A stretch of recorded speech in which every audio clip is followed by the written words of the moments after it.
It might be too early to call it, but it's looking increasingly likely that Doctor Who's upcoming season with Ncuti Gatwa will be its last. Not just with Gatwa, but perhaps ever. At least until another 2005 style revival is attempted. And if you've been following the Doctor Who news at all for the last week, probably 2 weeks by the time I upload this, you're probably over-familiar with the precise wording of quotes from the article that allegedly spilled this in the journalistic gutter rag called The Sun. To be clear, I'm not saying that because The Sun is a tabloid. I regard all newspapers with equal suspicion. Although it does lay the blame squarely at the foot of that buzzword we've been hearing for the last few years in increasingly negative terms, wokeness. And it seems the accusations did stick because the BBC must have wheeled out Jodie Whittaker a few days later to blame, of all things, boys for not looking up to her like it's still 2018. Would you believe, then, that in the article proclaiming the show's demise, she is barely mentioned?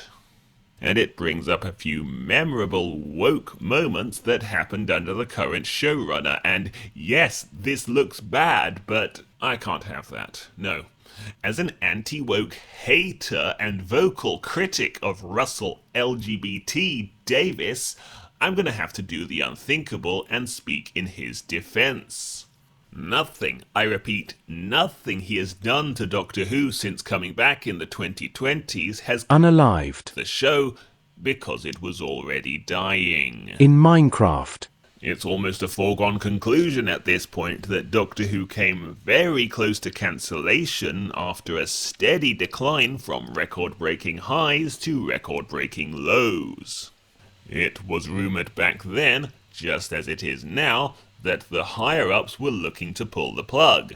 I was only slightly bending the truth when I mocked up this screenshot last year, and one piece of hard evidence this was more than just a rumour is the otherwise inexplicable change of heart from Russell Davies, who said as recently as 2019 that he would not return to the show, not even for a one-time special. He'd been adamant about this ever since he left a decade earlier. What changed in those last 2 years from 2019 to 21?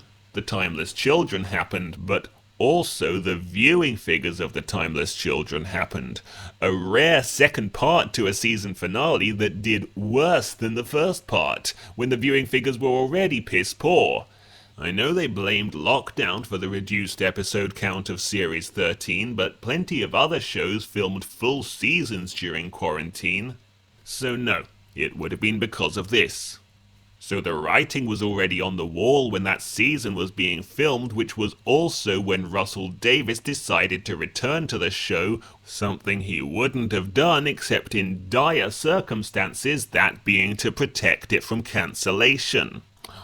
All good, I accept that may be a recap for some of you, but it's good to remind ourselves of this. We would not be getting new episodes this year if it weren't for Russell Davies. And I'm sure many of us would have preferred it that way, bad episodes being worse than none at all. I'm not here to debate the merits of that, but could it not be argued that he revived the show only to kill it again with wokeness? And if he just played it safe, maybe Disney would have kept on funding it. And I hate to say it, but no, he actually did play it safe. Once you got past the David Tennant specials, which I accept were their own beast, you had these 3 episodes in a row meant to introduce new people to the series, where Russell remained on his best behaviour and dialed back the wokeness to a minimum. I mean, yes, you still have the egregious levels of diversity casting in the church on Ruby Road, the line here and there about abortion in Space Babies, and the drag queen villain of The Devil's Cord, but none of them really ruins an episode from a casual perspective. I mean, normies have been trained to accept black people in everything for a while now. Why should the church on Ruby Road be any different? The abortion line in Space Babies largely passed without comment, even to anti-woke fans. So who gives a shit? No pun intended. And the drag queen villain is like, Even less of a deal breaker because villains are expected to act crazy and unhinged, and demanding they-them pronouns is pretty on brand for a cartoonish villain. Why is this one any different? And the answer is that it didn't suck because it was woke, it just sucked. The wokeness didn't help. Oh by God, it did not help. But it didn't single-handedly ruin the only chance the show had. Because for that to be possible, it would have needed to have a chance in the first place. Because, like I say, he played it very safe with those 3 episodes, even going as far as to recycle a tried and tested formula that has been proven to work, namely his own first 3 episodes from 2005, and still it lost viewers. Why? Because it fell flat. It felt like a parody. I even had to review it as a parody. Because when taken at face value, it was like the first 3 episodes of 2005 with the soul sucked out of them. That, I'm afraid, is what happens when Russell T. Davies tries to play it safe. I suppose he could have played it safer still with a different, less annoying main actor, but then it wouldn't really be him writing it anymore. It would just be a bunch of clueless BBC execs trying desperately to right this sinking ship. Really try and ask yourself if you'd really have preferred that. Besides, he didn't succeed in 2005 with tried and tested storylines. One of them, I know, was an adaptation of a novel, but the point is, like, no one reads those. People hadn't just seen a superior version of it. I should mention as well during editing that 2005 was helped a lot. It was helped a lot by the fact that there had not just been a Doctor Who series on in 2 years ago that was, by all accounts, a bit shit. What I mean is that people had had time to feel nostalgic for it. Let's take a hypothetical situation. Like, imagine if you had filmed those episodes in if you'd have filmed the 2005 series in 1990 and then released it in 91 when people were still, the general public at least, was still, for lack of a better word, bored of Doctor Who, I really don't think it would have had the same impact. It was true then, just as it is true now, the current iteration of Doctor Who, even if it were amazing, which, to be clear, it is not, would still be weighed down by its association with the show's very recent past. And besides, an often overlooked aspect of 2005 is that it also lost a crap ton of viewers. Despite and perhaps because of the fact it had more viewers in the first place.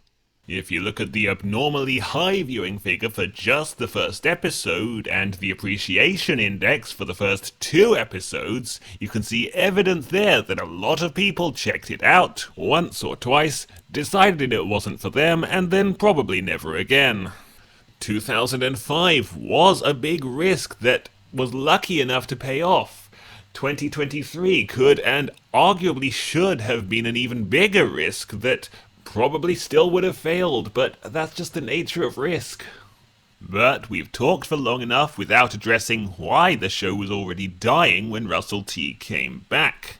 Because what eventually kills the show, whether it be disappointing season finales, or too many costume changes, or Disney suddenly waking up and remembering they are bigots, doesn't actually matter in the grand scheme of things. Wokeness is a slow-acting disease, much like AIDS. The HIV virus doesn't kill you, it just weakens your immune system so that something else, a cancer, a bacterium, or even another virus, eventually finishes you off. That's what's happening to Doctor Who under the influence of... I don't specifically care how you define wokeness, or whether you call it something else, like progressivism, blank slatism. The rot set in 2017, although it could be argued that the seeds of the show's destruction were planted as soon as it began. I know that is something fans of the classic series tend to advocate. I'm slowly coming around to that point of view. But either way, The decision to have the main character transform before our eyes from a man into a woman and be so presumptuous as to think it would not adversely affect his characterization is a decision that can only be understood in the context of progressivism, or wokeness, or whatever you want to call it. Specifically, it comes from the blank slate idea that men and women are fundamentally interchangeable beings. Both can do what the other can do with the same level of skill, talent, aptitude. All differences between them are socially constructed, and if they're not, well then they probably don't matter. To be clear, this is not me saying that gender bending isn't possible. In sci-fi and fantasy contexts, it clearly is, at times when it serves the story and it enhances characterization. This is not one of those times. Now, a woman as the Doctor didn't work, it doesn't work, I could spend a whole other video talking about this. The more important aspect, at least for now though, is why they did it. To serve the story, perhaps? Ha! Well, the types of stories they could tell with a female protagonist are pretty much the same as the types of stories they could tell about men. Remember, they believe in blank slateism. Unless the story is about sexism, in which case then it might unlock a new possibility, in which case, yay, sexism, which brings me on to my next reason. They mainly did it to combat sexism in the real world. Activism before story. Now, leaving aside the more logistical challenge of how a Time Lady in the Blue Box show instead of a Time Lord is going to create more strong independent women in the real world, the most common counter-argument I hear to this is that Doctor Who, quote, has always been woke. And to a certain extent, yes it was. The 2005 season that we love so much was one of the most progressive. But it was at least somewhat subtle about it. No thanks to Russell himself, but probably because he had BBC staff on hand to rein him in. Which ironically made Series 1 perhaps the best at communicating its message to the audience because that message was small enough that it could hide itself inside the story. This alone makes it a triumph of story before activism. But another thing it's got going for it is that rather than being set in the world that the writer only thinks is possible, like the one where women can be action heroes just as much as men can be, and where any reasonable person would want to call an alien by its preferred pronouns, it instead grounds itself in a reality that isn't fully progressive. And this is not the best example, but I think Rose once called the Ninth Doctor gay, because, I don't know, he was acting kind of gay in that scene. I'm sure that real-world Russell wouldn't want his friends to talk like that, but he knew then that that's how people talked when it was acceptable to use that word as a playground insult. More relevant to this discussion, however, is that the Doctor was a man with some masculine traits. I don't want to give Russell too much credit, he obviously didn't come up with that, but whether consciously or not, it fit the Doctor's role in the story. Most of the people who intentionally put themselves in dangerous situations to help others, think police, medics, soldiers, or who take leadership roles in times of a crisis, are men. But when the time came to portray the Doctor as a woman, neither the writer nor the actor attempted to portray her as a particularly masculine one. And the character is all the worse for it. This kind of writing is not so much grounded in a non-progressive reality, instead it is grounded in the progressive utopia that the writer believes is possible if only everyone else would just believe it is possible too, and a few bigots stop dragging us back to the old ways of doing things. We could finally live in a world where men and women are interchangeable socially constructed roles. How easy would it be? Now, I doubt Chris Chibnall ever thought it through in that much detail. He probably just thought his way of writing the female Doctor would go down well with feminists because he didn't make her distinctly feminine or distinctly masculine. He didn't make her anything. She was just a bland blob of genderless goop. Not even non-binary, because NBs are crazy and that could be kind of fun. But if anything, the 13th Doctor is just what a boring person thinks a fun person is like. And I do blame this failure on feminism because without the wealth of masculine archetypes to draw from, Chris Chibnall just kept drawing blanks. And of course, no one in the chain of command, who are all progressives too, the production staff, none of them would have told Jodie Whittaker to play the Doctor in a more masculine way because that would be doing a sexism. Besides, everyone plays the Doctor as themselves, and Jodie Whittaker, as a person, if you've seen her in interviews, is not a particularly masculine woman. She doesn't try to be. That makes her a poor casting choice for a male character. It sounds rather obvious when you put it that way. People in their droves switched off from Doctor Who during the Whittaker era, not because they were angry, but because they were bored. So that's how Doctor Who caught HIV, and now it has AIDS. But unlike Chris Chibnall, the useful idiot, and Stephen Moffat, who was only really into it for the hot lesbians, Russell Davies is a true believer in progressivism. But he, of all people, would know that once you've got AIDS, there's no danger at all from catching HIV, because you've already got it. Do I think it's gotten worse? Not even that. I think, like I said earlier, Russell seems to be playing it safe to impress a new audience.